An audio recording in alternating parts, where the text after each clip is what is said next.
کوئی واضح پالیسی نہیں ہے، جب تک کہ بجٹ آ نہیں جاتا تب تک تصدیق کرنا ممکن نہیں ہے گورنمنٹ سور کے ساتھ کیا سلوک کرے گی۔ جو میں نے سروے کروایا تھا لاسٹ ٹائم، جس میں ہم نے لکھا تھا کہ بجلی کے بل کم ہوئے ہیں یا نہیں ہوئے ہیں، اس میں 85% لوگوں نے کہا ہے کہ تو کوئی فرق نہیں، کہ پورا غزہ بھی اپڈیٹ ہو چکا ہے۔ پاکستان اور ایران اور خاص طور پہ ترکی، یہ تین ہی ملک ہیں جن کے پاس وہ سمجھ جائے اسرائیل کو کہ پاور ہے۔ اعوذ باللہ من الشیطان الرجیم، بسم اللہ الرحمن الرحیم۔ ناظرین السلام علیکم ورحمۃ اللہ وبرکاتہ۔ میں Riaz Khosa, Besto solar system Defence Road Lahore آپ سے مخاطب ہوں۔ چونکہ آج ہم اسٹوڈیو میں نہیں ہیں اور میں چونکہ زیارات مقدسہ پہ نکلا ہوں، تو آج تو آپ کو اسی طرح ہی دیکھنا ہوگا اور گزارا کرنا ہوگا، مطلب جو آپ کو تھوڑی سی اس کے کمی نظر آئے گی تو اس کو پلیز اگنور کیجیے گا۔ تو آج ہم بات اگر سولر کی کریں تو سولر میں کوئی خاص تبدیلی نہیں ہے، بس ویٹ ہو رہا ہے کہ بجٹ آئے، گورنمنٹ کیا اناؤنسمنٹ کرتی ہے، کیا ٹیکس لگاتی ہے یا ٹیکس نہیں لگاتی ہے۔ کوئی واضح پالیسی نہیں ہے، جب تک کہ بجٹ آ نہیں جاتا تب تک تصدیق کرنا ممکن نہیں ہے کہ گورنمنٹ سولر کے ساتھ کیا سلوک کرے گی۔ تو جو میں نے سروے کروایا تھا لاسٹ ٹائم، جس میں ہم نے لکھا تھا کہ بجلی کے بل کم ہوئے ہیں یا نہیں ہوئے ہیں، اس میں 85% لوگوں نے کہا ہے کہ کوئی فرق نہیں۔ تو اس کے علاوہ جو ہے وہ اگر ہم بات کریں باقی اوورآل جو ہے وہ حالات اور معاملات کی، تو جیسا آپ نے دیکھا ہے کہ پاکستان اور ایران کی جو سپریم لیڈر ہیں آپس میں ملے ہیں۔ پاکستان کو تو احساس ہو گیا ہے کہ جب پاکستان پہ بھارت نے جنگ مسلط کی تو اس وقت خاص طور پہ اسرائیلی جو ہے وہ کمانڈوز اور اسرائیلی جو تھنک ٹینکر ہے وہ بھارت میں بیٹھے ہوئے تھے۔ پاکستان کو یہ احساس ہو گیا کہ دنیا مسلم امہ جو کہ ایک اساس ہے، جو ہے وہ ایک اسرائیل کی جو ہے وہ مطلب ہے کہ فون کا پیاسا ہے اسرائیل، اور مسلم امہ کو مسلسل و تکلیف میں رکھ رہا ہے۔ تو احساس ہو گیا بڑے سپریم لیڈر آیت اللہ خامنائی کو اور پاکستان کو بھی کہ یہ حکمت عملی سے کام دیکھنا پڑے۔ آپ نے دیکھا کہ ایک ایران واحد ملک ہے جس نے غزہ میں پاکستان کے موقف کی تائید کی، اور ایران واحد ملک ہے جس نے پوری دنیا کو چیخ کے کہا مسلمانوں کو کہ اتحاد قائم کرے تاکہ ہم غزہ کی حفاظت کر سکیں۔ لیکن انفارچونیٹلی اتنا نقصان ہو گیا غزہ میں کہ پورا غزہ بھی اپڈیٹ ہو چکا ہے۔ ضروری تھا کہ پاکستان اور ایران اور خاص طور پہ ترکی، یہ تین ہی ملک ہیں جن کے پاس جو ہے وہ ان کو سمجھ جائے اسرائیل کو کہ پاور ہے، تو وہ بڑی کوشش کر رہے تھے اور سازش کر رہے تھے انڈیا کے ساتھ مل کے کہ پاکستان کو تو اس طرح ہے کہ پاکستان کو اٹھنے نہ دیا جائے، اور اسرائیل پاکستان کے جو ہمسائے ممالک ہیں ان میں آپس میں غلط فہمیاں پیدا کی ہے۔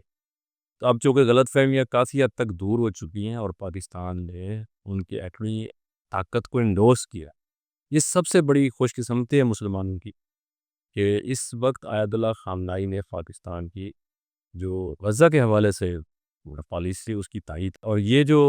پاکستان اب کرنے جا رہے ہیں انشاءاللہ تعالیٰ، ایک وقت ایسا آئے گا پاکستان اور ایران پوری دنیا کے مسلمانوں کو لیڈ کرے گی۔ اور میں یہاں چونکہ میں خود اس ٹائم ایران میں ہوں، اور پاکستان ایران میں لوگوں کا جذبہ دیکھ کے پاکستان کے بارے میں بڑے پازیٹیو پوائنٹس آتے ہیں، جیسا کہ پہلے نہیں تھا۔ پہلے لوگ یہاں پاکستانیوں کو امریکن غلام سمجھتے تھے۔ اب اگر پاکستان نے ہاتھ ملایا ایران کے ساتھ، اور اللہ کرے کہ اس ساری زندگی اتحاد چلتا ہے، اور سید آیت اللہ خامنائی کے جو ہے لیڈنگ میں اگر ہم کچھ کر لیں اور اتحاد قائم ہو جائے تو یہ ایک بہت بڑی اچیومنٹ ہوگی، اور خاص طور پہ جو کافر ہیں، جو یہودی ہیں، ان کو پتہ چل جائے گا کہ مسلمان ایک طاقت ہے۔ آج جو ہے نا وہ مجھے پاکستان کے جو محسن ہیں وہ ڈاکٹر قدیر خان، ان کے الفاظ مجھے یاد آتے ہیں۔ میں نے ایک انٹرویو میں اور ایک ان کی بک میں بھی یہ بات پڑھی تھی کہ وہ چاہتے تھے کہ دنیا کے تمام اسلامی ممالک کے پاس ایٹمی ٹیکنالوجی ہونی چاہیے،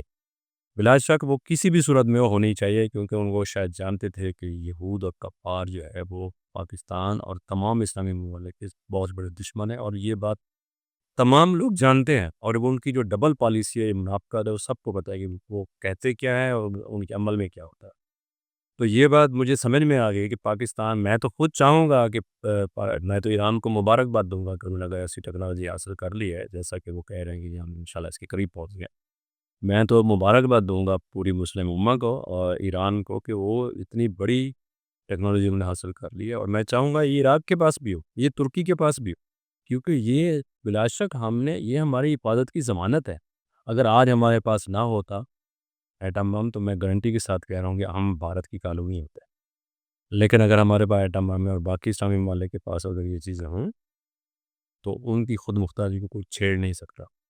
اور دشمن کیا کر رہا ہے، اسرائیل کیا کر رہا ہے کہ آپس میں تفرقہ، فرقہ واریت، تجارتی پابندیاں، فلاں پابندیاں، اس طرح کی چیزیں کر کے امریکہ سے کروا کے